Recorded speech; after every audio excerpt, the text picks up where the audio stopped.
What's up everyone and welcome back to the channel. 3 new heroes, 2 new legends, 1 new epic. We're going to talk about them and I'll leave this running in the background. Yes, I'm sorry you have to see Santa. He has replaced my Mamek here. That's because it's much safer. So I apologise for that, but he is only E1. I didn't go for E3. I didn't have enough money to whale. That's why. Right? That's why. That's exactly why. Okay, let's move on to the new heroes that are coming into the game. I can't show them on screen again. I wish I could, but I can't. I could show that tomorrow where, we'll have a bit more information as well. The first new hero is going to be Melot, a Wizard's Eye attack hero. Obviously legend, a blue mark, and she's going to be poison based. So the first skill she does is a basic attack, deals attack damage and extra poison damage to a single enemy with a chance to inflict 1 layer of poison for 2 turns. For each 1 layer of poison the target has, increases the extra damage by 10%. That could be nice in a poison team. Again, as I always say in my videos on these, we need to see the multipliers to really know if the hero is going to be good or not. But the potential of that in a poison team could be very nice, even on a basic attack.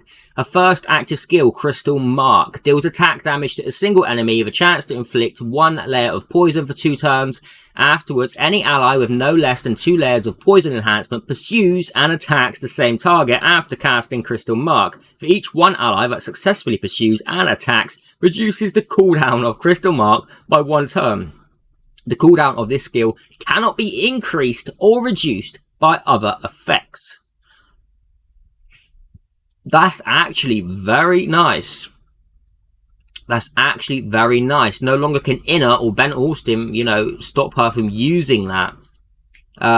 So that's going to be an interesting one. Toxic Crystal is her passive. While Melot survives, grants 1 layer of poison enhancement to any ally that inflicts at least 1 layer of poison during their own turn. Each layer of poison enhancement increases the poison damage dealt up to 5 layers. Again, we don't know how much that increases it. It's probably like a 10%, right? Crystal Burst, her final active skill, deals attack damage to all enemies with a chance to reduce their effect resistance by 50% for 2 turns and a chance to inflict 1 layer of poison for 2 turns. Meanwhile, refreshes the duration of all goddamn poison. She's going to be a huge poison hero. Oh my goodness. We haven't even looked at exclusives yet. Level 1, Magic Broom. After casting Crystal Mark, each time 1 layer of poison is inflicted on the target when any ally pursues and attacks, Melot additionally deals attack damage to them, which increases for each 1 layer of poison the target has. This damage is considered as poison damage, meaning mastery will work.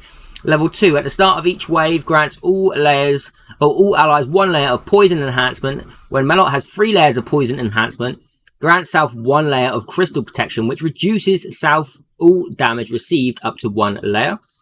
Level 3, this is normally the big one, increases all self-poison damage dealt.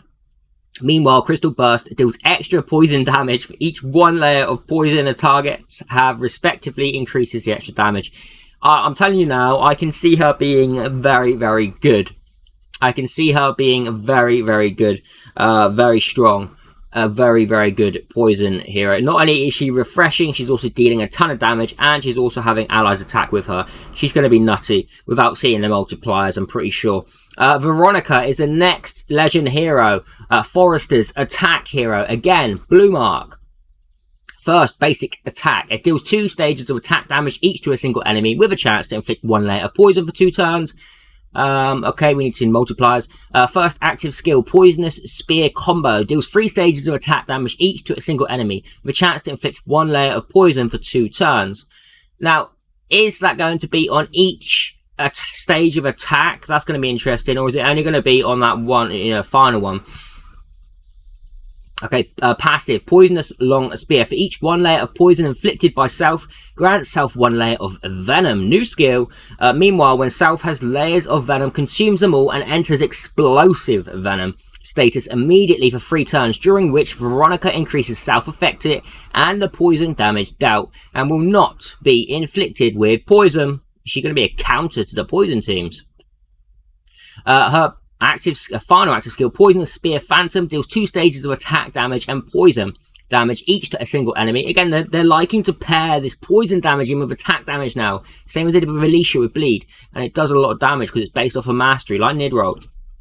Meanwhile, the first stage has a chance to inflict deep poisoning 1 for 2 turns. If a target has no less than 3 layers of poison, the second stage has a chance to double their poison layer. What? Double? Wait, if the target has no less than 3 layers of poison, the second stage has a chance to double their poison layers. Or if not, the second stage has a chance to inflict 3 layers of poison for 2. That's insane. Wow. Those of you wanting a poison team, this is now the time. Miracle wishes galore. Here we go. Poisonous spears. This is exclusive. Level 1. Each stage of poisonous spear strike and poisonous spear combo deals extra poison damage. When self has explosive venom, for every 1 layer of poison the target has, increases the extra damage up to 100%. Level 2 reduces the direct damage dealt by enemies with poison to Veronica. Wow, that's big. She's going to be taking less damage as well. When any enemy with poison dies, transfers their poison to the enemy with the lowest health percentage and refreshes the duration. What are these goddamn heroes? Level 3, when self has explosive venom, for every 6 layers of poison inflicted by self, grant self 1 layer of venomous rush, each of which increases self poison damage dealt up to 5 layers. Explosive venom will not be removed when the owner dies or at wave transition. She is insane. Holy wow. These 2 new heroes are massive. Veronica is looking insane. Having them both paired together, look out. And with Anita, are you kidding me? Epic hero. Okay, let's tune it down a bit. Let's see what this guy's all about. Hatos, Sunset Sages, Defense Hero, Mark Green. Must be a bad hero, right? Let's find out. Basic, Dust Storm Hammering, deals defense damage to a single enemy with a chance to inflict stun. Very nice. The chance is doubled if this attack lands a crit. Wow, okay, so if he's going to be high damage on this could be interesting because we're going to want to build him crit rates so he can stun more. Dusty Wind combo, first active skill, deals 2 stages of defense damage, each to a single enemy with an extra crit rate. If any stage lands a crit, restores self health by a certain percentage of max health. Okay, definitely a crit rate build. Passive, Desert Expansion. Hatos deals more direct damage to enemies with debuffs. Very nice. Final active skills, deals defense damage to all enemies and extends the duration of all the non-control buffs for 1 turn. Meanwhile, grants self shield by 30% of max health for 2 turns. That's a nice one. Refreshing the durations of all damage over times. Non-control buffs, you know, that can be defense down, crit down. Oh my, wow, okay, that's nice. I like that. He's going to have use. Twin Desert Hammers, exclusives, here they come. Each stage of Dusty Wind combo has extra 80% crit damage. What the... This Epic's on, he's nuts. Level 2, Hatos has a chance to counter-attack the attacker when taking active damage from a debuffed enemy. Can be stacked with the buff counter-attack. Level 3, Sandstorm Smash deals more damage for each layer of debuff the target has, up to 100%. Wow, all 3 of these heroes are looking nuts. Ooh, okay, guys, these are big heroes. These are big heroes, all of them. The 2 legends are insane. The Epic is nuts as well. It's going to help you a ton. So I'll see you on the next video. Next video is going to be covering the patch notes. What are they doing to the game? What are they bringing into it? Have a great day or evening wherever you are. And I'll catch you on the next video. Take care.